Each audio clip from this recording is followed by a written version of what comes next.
Alors, les jeunes, grave à vous, hein. Prouvez aux femmes le contraire. Prouvez aux hommes le contraire. Allons-y, allons-y, les jeunes.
Gloire à Dieu. Alors, je m'appelle Douessé Leboundou Chérif. Je suis élève au lycée technique Fuleur Bogota de Mwanda, en classe de terminale. Option maintenance industrielle. Oui.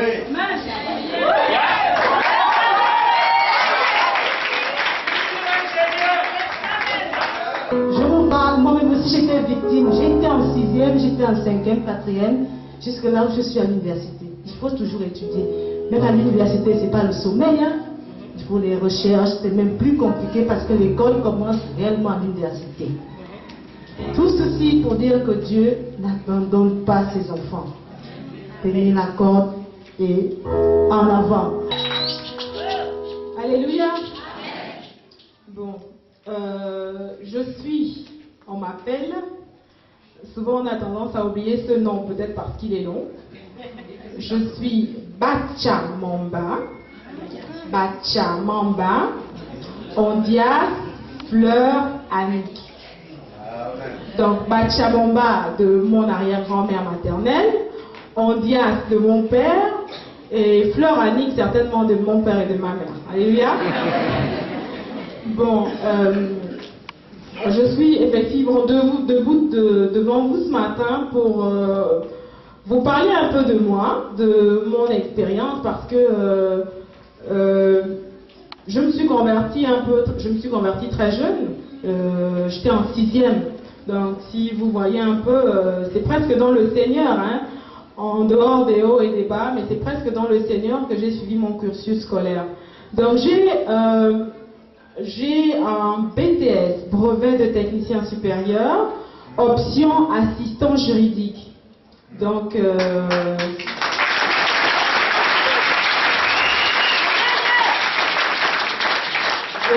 bénis Dieu pour cela. Je ne sais pas, vous savez, des fois les hommes, des fois les gens font des choix, mais Dieu qui sait tout, quand il sait que c'est pas ça qui est bien pour toi, il t'oriente vers autre chose. Moi je voulais faire gestion touristique.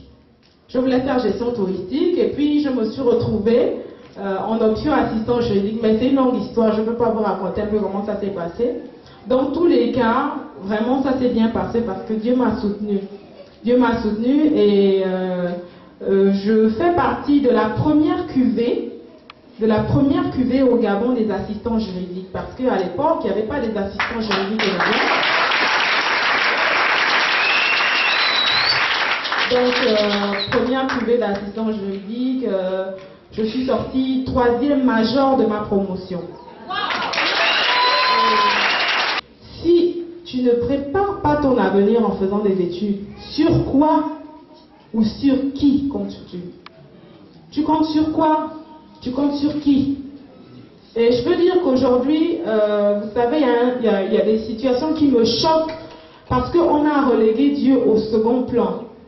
Aujourd'hui, quand on voit quelqu'un qui a réussi dans la société, quelqu'un que Dieu a béni, qui a beaucoup d'argent, qui a beaucoup de voitures, qui a beaucoup de maisons, on attribue son succès au diable.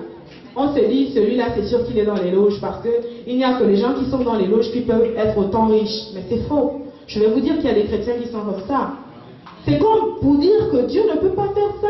Mais non. Et nous, les chrétiens, nous, les jeunes chrétiens, nous devons relever ce défi. Amen. Et aussi dans le cadre de la mission, comment crois-tu aller apporter ou annoncer l'évangile à quelqu'un si tu mets le à la place du là?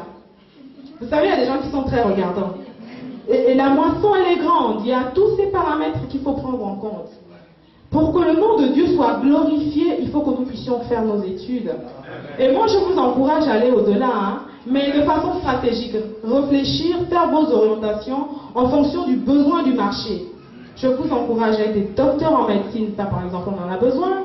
Je vous encourage à être des professeurs agrégés d'université ou je ne sais pas pourquoi. Je vous encourage mais à aller au-delà. En fait, aller au-delà, ne vous contentez pas je ne vais pas dire de petits diplômes, mais ne vous contentez pas de rester là. Mais si maintenant Dieu vous convainc, parce que vous savez, suivant les choix qu'on fait, Dieu bénit, hein, alléluia. Suivant les choix qu'on fait, Dieu bénit. Ce qu'il y a lieu de faire, c'est simplement d'être sensible à la voix de Dieu, de s'attacher au Seigneur, et Dieu fera le... Ce que j'attends de toi, actuellement, c'est que tu m'apportes des moyens. Tu veux ajouter les charges en achetant les vernis. Toi, tu as l'argent, tu as les moyens de ta politique. Est-ce que tu as besoin d'un vernis actuellement? Donc, vous ajoutez sur vous des trucs qui ne sont pas nécessaires vraiment à votre avancement actuel.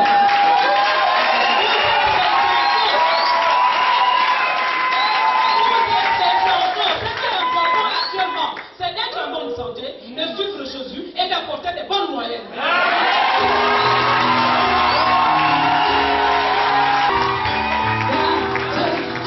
Le monde qui a donné son fils unique, afin que quiconque croit en lui ne périsse pas, mais qu'il ait la vie éternelle.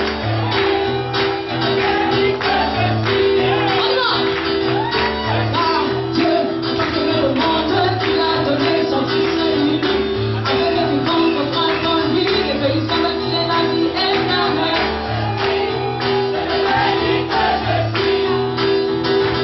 Je suis plus que vainqueur.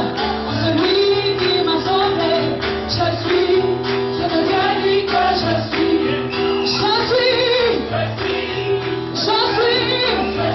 oh je suis, la tête dans la queue, en haut et non en bas, devant et dans derrière, je te dis que je suis, j'en suis, oh je suis. La tête dans la queue, en haut et non en bas, devant et non derrière.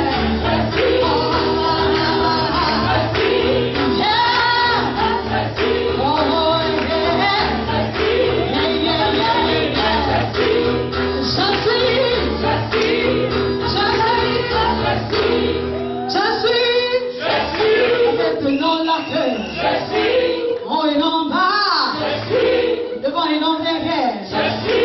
Ce que Dieu dit que je suis. Est-ce qu'on va terminer?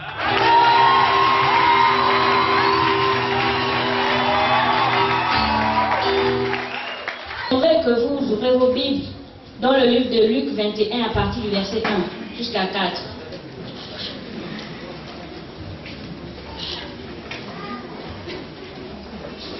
Ça va, on peut aller. Je lis la parole de Dieu dans Luc 21 à partir du verset 1 jusqu'à 4. Jésus leva les yeux et vit les riches qui mettaient leurs offrandes dans le trône. Il vit aussi une pauvre veuve qui y mettait 2 petites pièces. Alors il dit, je vous le dis en vérité, cette pauvre veuve a mis plus que tous les autres, tous ont pris de leur superflu, mais pour mettre des offrandes à Dieu dans le tronc. Mais elle a mis de son nécessaire, tout ce qu'elle avait pour vivre. Ce message est très compréhensible. Nous savons que pour donner à Dieu, il faut donner à Dieu les choses de valeur. Nous ne devons pas donner à Dieu les choses viles, les choses qui n'ont aucune importance. Et en donnant à Dieu, nous devons adopter une attitude vraie. En donnant à Dieu, nous devons être d'abord vrais. Parce que je vous dis ce matin, nous nous apprêtons à donner à Dieu. Je vous assure que ce que tu donneras à Dieu, cette chose-là détermine qui tu es. Que Dieu vous bénisse. Conversion. Je suis une jeune fille, très dynamique, très intelligente. Je suis encore très jeune. Et lorsque je me suis convertie, j'ai quitté du CM2 pour aller en 6e, lorsque j'ai commencé à aller à l'église. C'était un peu difficile parce que il y avait certains parents qui n'étaient pas d'accord que j'aille à l'église, parce qu'il a fallu que j'aille d'abord à l'école, il a fallu que je fasse certaines choses.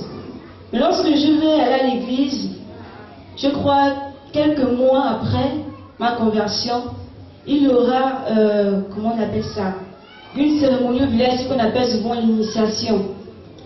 Là où on initie souvent les jeunes filles, les jeunes garçons, c'est-à-dire les filles, on les fait danser par rapport à certaines choses comme les coutumes le veulent souvent, selon les traditions. Et par là, c'était la grand-mère à ma maman qui était décédée, et il devait y avoir 4 jeunes filles qui devaient s'initier, c'est-à-dire par rapport à son décès, qu'on devait faire danser, faire manger certaines choses. Et par là, on va sélectionner 4 jeunes filles. Il y avait l'une de mes tantes, l'une de mes cousines et une autre jeune fille. Et moi, j'étais la 4e qu'on devait faire initier. Mais tout cela, c'était dans mes débuts avec le Seigneur. Je crois que je devais être à 1 mois ou 2 mois par là. C'était compliqué. Et puis, le jour 20 où on faisait comment on appelle ça, l'initiation, on faisait des pratiques bizarres. Et c'est comme ça que le dimanche même, d'abord avant la cérémonie, pendant les moments de culte, le pasteur va prêcher. C'était au village, sur un village sur la route de l'Astorville, appelé Malanga, certains le connaissent. Le pasteur va prêcher et la parole, c'était par rapport aux idolâtries. Et il disait, tu n'adoreras point d'autre Dieu que ton Dieu. Et quand on va arriver à la cérémonie, cette parole-là va commencer à tourner dans ma tête, va commencer à monter, à monter, à monter. Et par là, je vais dire, oui Seigneur, je viens à peine de me convertir, je viens à peine de te connaître, et on me demandait encore de m'initier à faire certaines choses. Et je vais commencer à refuser, je vais commencer à m'opposer à mes grands-parents. Vous savez, un enfant, même si il a raison devant le parent, il a toujours tort. Je vais commencer à dire non, je ne vais pas le faire. Mes parents disent tu vas le faire, j'ai dit non, je ne vais pas le faire. Et il y avait un frère qui me soutenait, celui par qui j'ai connu le Seigneur, qui m'encourageait tout le temps, qui m'appelait non, il ne faut pas le faire, si tu demandes de le faire, ne le fais pas. Et par là, ils vont commencer à habiller les trois jeunes filles, porter des bracelets, les morceaux de pagne et tout, les perles autour du corps, frotter le kaolé. Et c'est comme ça que j'avais un livre. Le livre parlait de Moïse. J'étais en train de lire ce livre et j'étais près de la maison, au coin de la maison. Et en ce temps-là, l'église était à 0 mètres de la maison. Donc j'avais l'opportunité d'aller prier, d'aller faire ce que je voulais. Et c'est comme ça que l'Esprit de Dieu m'a amené à aller prier. Et près de la maison aussi, il y avait un espace de pelouse. C'était comme un petit stade. Et pendant que les gens se rentraient danser, je me mettre à fléchir les genoux là. Comment je ne comprenais pas ce qui se passait, je ne comprenais vraiment pas. Mais je me suis dit après que c'était conduit par l'Esprit de Dieu que je le faisais. Je me suis mise à prier, en disant Seigneur, je ne veux pas faire ce que ces hommes sont en train de faire. Et c'est comme ça que lorsque 17h va sonner, ils vont commencer à danser avec les tambours, à danser. Et ils vont partir à la rivière, toujours en dansant, en chantant. Et j'étais toujours en train de prier. Tout ça conduit par le Saint-Esprit. J'étais toujours en train de prier et ils sont allés à la rivière. Et quand ils sont arrivés à la rivière, je ne sais pas, quelque chose qui m'a arrêté pendant que je suis en train de prier, comme me dit, va aussi à la rivière.